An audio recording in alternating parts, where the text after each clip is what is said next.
ரத்த பொரியல் பார்க்க போகிறோம். இதுதான் அந்த ரத்தம்னு சொல்லுவாங்க. ஒரு ரத்தம் 2 ரத்தம்னு சொல்லுவாங்க. இந்த மாதிரி அவங்க கடையில் தரும்போது உப்பு கொஞ்சோண்டு சேர்த்து தருவாங்க போட்டு. அப்போ தான் அந்த ரத்தம் வந்து உறையும். இது நாங்கள் 2 எடுத்துருக்கோம். இது 5 பேத்துக்கு சாப்பிட்ற அளவுக்கு எடுத்துருக்கு. அதுக்கு தேவையான பொருட்கள் பாருங்கள். இந்த மாதிரி சின்ன வெங்காயம் தான் இதுக்கு கண்டிப்பாக போடணும். சின்ன வெங்காயம் 300 கிராம் சின்ன வெங்காயம், 1 கப் இருக்குது. பெரிய கப்பில் 1 கப்பு. இந்த மாதிரி சின்னதாக நறுக்கிக்கோங்க. முட்டை பொரியலுக்குலாம் எப்படி நறுக்குவீங்களோ அது மாதிரி நறுக்கிக்கோங்க. பச்சை மிளகா 10 பச்சை மிளகாவை இந்த மாதிரி 2ஆக நறுக்கிக்கோங்க.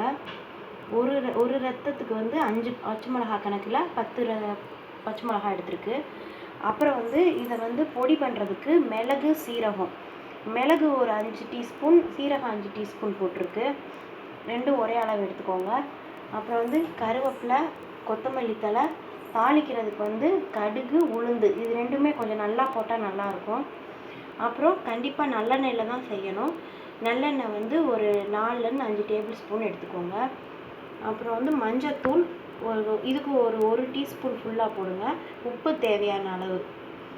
இப்போ இதை என்ன பண்ணணும்னா, கடையில் கொடுக்கும்போதே கொஞ்சம் தண்ணி ஊற்றி உப்பு போட்டு தந்துருப்பாங்க. அதனால் அதிகமாக உப்பு போட்டுறாதீங்க. நம்ம வாங்கிட்டு நிறைய தண்ணி இருந்துச்சுன்னா எக்ஸ்ட்ரா தண்ணியை ஊற்றிடுங்க. ஆனால் இந்த அளவுக்காவது கொஞ்சம் தண்ணி இருக்கணும். அப்போ தான் பிணையிறதுக்கு இதாக இருக்கும்.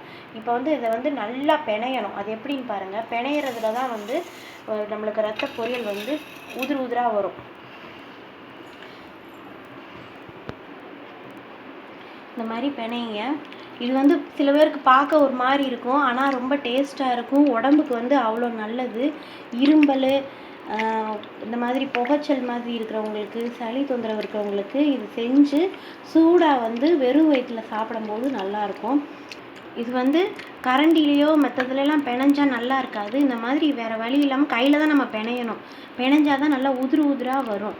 அப்போ தான் நல்லா சாஃப்டாக இருக்கும். இல்லைன்னா இது வேக இந்த கட்டி சின்ன கட்டியாக இருந்தால் கூட பெருசாக வேகும்போது வந்துடும். அதனால் கையில் தான் நீங்கள் பிணையணும். இப்போ இந்த மாதிரி நல்லா கரைச்சாச்சு. இப்போ இந்த கொஞ்சமாக இருந்துச்சுன்னா இந்த மாதிரி கொஞ்சம் கையில் எடுத்து வடித்து எடுத்துக்கிட்டு இப்படி கரைச்சிக்கோங்க. இப்போ அவ்வளோதான். இந்த மாதிரி நல்லா கரைச்சிக்கோங்க. இப்போ நம்ம எப்படி பண்ணுறதுன்னு பார்ப்போம். ஃபஸ்ட்டு எண்ணெய் ஊற்றிக்கிறோம்.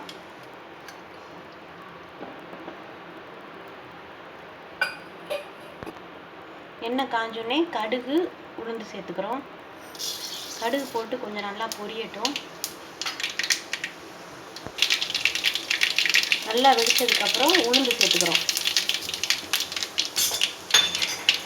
எப்பயும் கடுகு கொஞ்சம் வெடிச்சதுக்கப்புறம் நீங்கள் எல்லா ஜாமானும் சேர்த்திங்கன்னா வாசமாக இருக்கும். இப்போ வெங்காயம் சேர்த்து நல்லா வதக்கிக்கிறோம்.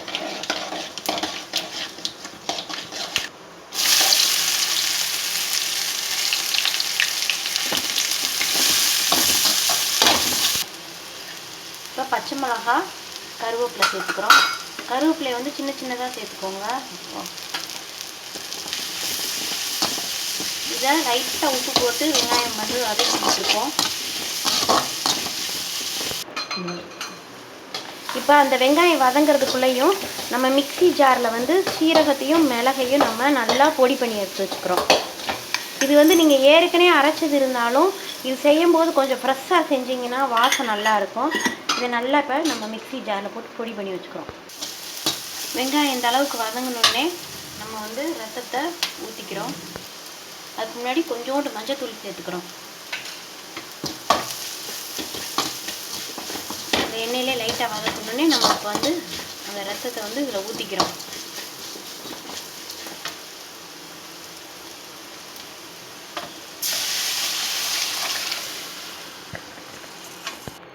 இப்போ உப்பு சேர்க்க வேணாம். லாஸ்ட்டாக உப்பு சேர்த்தா போதும். வெங்காயத்துக்கு மட்டும் லைட்டாக உப்பு போட்டிருக்கோம். நம்ம சாப்பிட்டு பார்த்துட்டு லாஸ்ட்டாக சேர்த்துக்கலாம். இப்போ இது நல்லா இந்த தண்ணியெல்லாம் வற்றி சுருண்டு வரும். அந்த மாதிரி மிளகையும் சீரகத்தையும் நல்லா பொடி பண்ணிக்கிறோம்.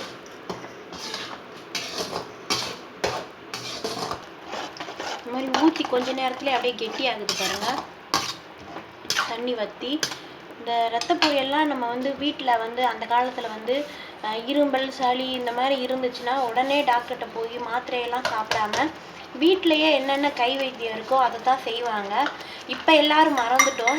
இப்போ வந்து வெறும் சிக்கனு மட்டன் இந்த மாதிரி தான் சாப்பிட்டுட்ருக்கோம். இது மாதிரி ஈரல், செவரொட்டி, ரத்த பொரியல் இதெல்லாம் வந்து அப்பயே வீட்டில் செய்வாங்க. செய்யும்போது நம்மளுக்கு இதை சாப்பிட்டாவே கொஞ்சம் நம்மளுக்கு ரிலீஃபாக இருக்கும். இதெல்லாம் மறந்தாச்சு. இப்போ இருக்கிற ஜென்ரேஷனுக்காக தான் இந்த மாதிரிலாம் ஏற்றுறது. இப்போ இருக்கிறவங்க வீட்டில் கூட செய்கிறதில்ல. அதனால தான் இந்த மாதிரி உங்களுக்குலாம் ஈஸியாக புரிகிறதுக்காக தான் இந்த மாதிரி செஞ்சுக்கிறது. இதெல்லாம் ரொம்ப நல்லது தான் உடம்புக்கு. இதெல்லாம் மறந்தாச்சு. அதை விட்டுட்டு டேப்லெட் இது போடாமல் சும்மா சின்ன கொஞ்சமாக இருக்கும்போதே இந்த மாதிரிலாம் வீட்டிலையே நம்ம செஞ்சுக்கிட்டோம்னா ரொம்ப பெருசாக வர அளவுக்கு நம்ம போக தேவையில்லை. இந்த மாதிரி சுருண்டு வந்துட்டு இருக்கு பாருங்கள். அப்புறம் வந்து ஒரு முக்கியமான இன்க்ரீடியன்ஸ் வந்து நான் ஃபஸ்ட்டு லிஸ்ட் அவுட் பண்ண மறந்துட்டேன். இது வந்து தேங்காய் பூ.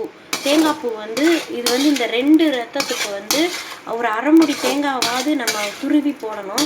நாங்கள் வந்து அவ்வளோ போடலை. ஒரு அரை முடியில் பாதி போட்டிருக்கோம். நல்லா முக்கால்வாசி போட்டிருக்கோம். இந்த அளவுக்கு போட்டால் தான் வந்து இந்த ரத்த பொரியல் நல்லாயிருக்கும். இது சொல்ல மறந்தாச்சு.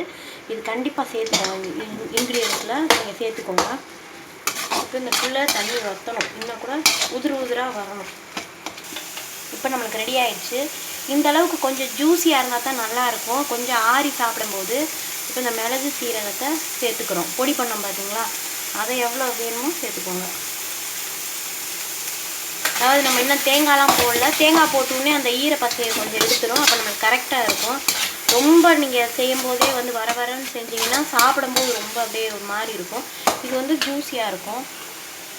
இப்போ தேங்காய் பூ எல்லாத்தையும் சேர்த்துக்கிறோம். தேங்காய் பூ சேர்த்துட்டு ரொம்ப நேரம் வதக்கக்கூடாது. லைட்டாக வதக்கிக்கிறணும். கொத்தமல்லி தழை,